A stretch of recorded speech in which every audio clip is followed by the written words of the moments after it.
everybody, thanks for hanging out with me today. Day 7 of Inktober, and enchanted was today's prompt. I had the idea of someone being enchanted by the smell of flowers originally, but was kind of afraid that it wasn't obvious enough or it wouldn't really work. But after looking at a bunch of other artists' Inktober work, I didn't feel so bad about my idea, because a lot of people were going all kinds of crazy directions, doing really cool things, so I decided to roll with it, because why not? Which brings me to one of two things that I'd really like to talk about today. The first one being comfortable with where you are in your art. It's really easy to get discouraged looking at other people's artwork, especially because there's so many talented artists out there putting out a lot of art. But the thing is, everyone is unique, so everyone's art's going to be unique. Everyone is also in a different place as far as experience and skill and talent. It's unfair to demean your work in comparison to other people's. Because you know what? All those pros started somewhere too.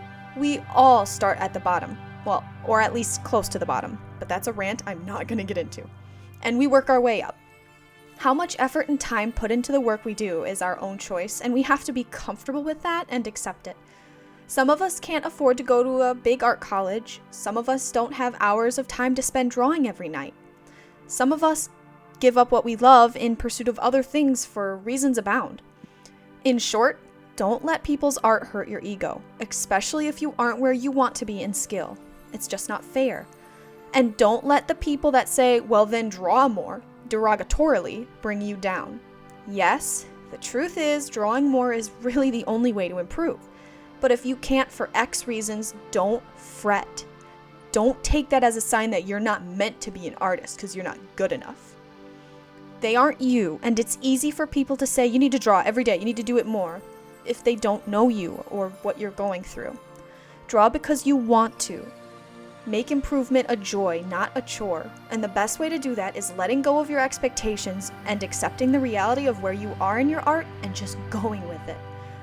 As well as being proud of those around you who are better and those who are worse, because there will always be someone better than you. But there will always be those that love your art too, so don't forget to be proud of yourself and your art. And remember, if you don't plan on making a career out of your art, you still have the right to draw. You can just draw for the heck of it. You don't have to be a pro. You don't have to be super good at it. Draw because it makes you happy. Drawing is for everybody. Everybody has the right to be creative and to draw. Don't let anybody stop you. There's gonna be haters. I'll never forget, I had taken classes under a professional artist in high school. And she had this beautiful painting on the wall in her house. And I said, oh, Sue, I love this painting. I love it because it was flowers. And I love flowers. And she said, really? Interesting. And I said, why? And she goes, well, I was walking through the hospital with my rack of paintings because she painted a lot of paintings and murals at a children's hospital. And she said this woman was walking next to her and saw that artwork on her little cart behind her and said, oh, that's just awful. And Sue's like, what is? And the lady said, that painting, that flower, it's glowing. Oh, that's just stupid. Flowers don't glow. I can't believe someone would be dumb enough to make a piece of art like that. And Sue said, interesting, okay. And walked away. Little did that lady know that Sue was the one who painted that picture. She didn't let it bug her. And I said, well, I would have been so upset. She goes, but I'm not. She said, I accomplished something. I made her look at my art. She looked at it and she felt something. She said, that in and of itself is a success. I mean, it goes without saying, yeah, that's what art is. It's supposed to make you feel something, whether you like it or not. So, yeah, a professional artist, people hate her art and it's beautiful. So, you know what? It's okay. There's gonna be haters. Just go with the flow.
The second thing I wanted to talk about was more like an art tip.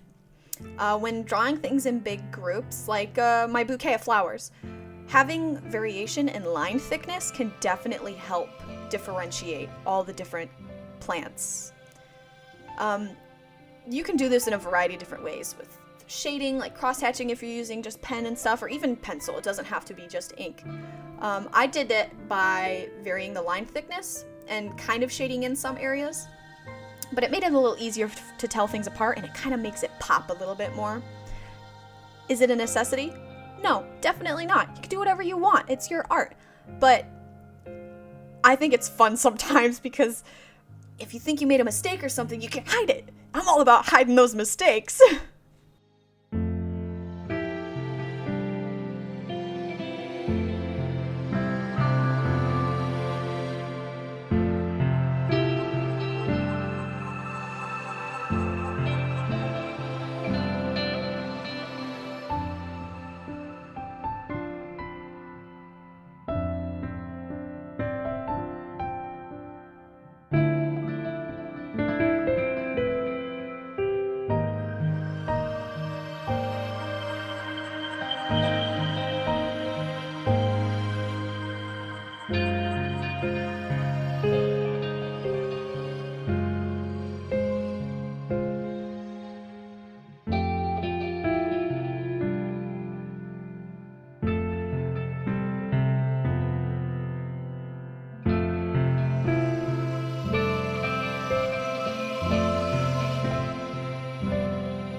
Thanks for stopping by, everybody. Stay creative and be proud of you and your art. Remember, baby steps are still steps. I hope to see you again next time. Bye!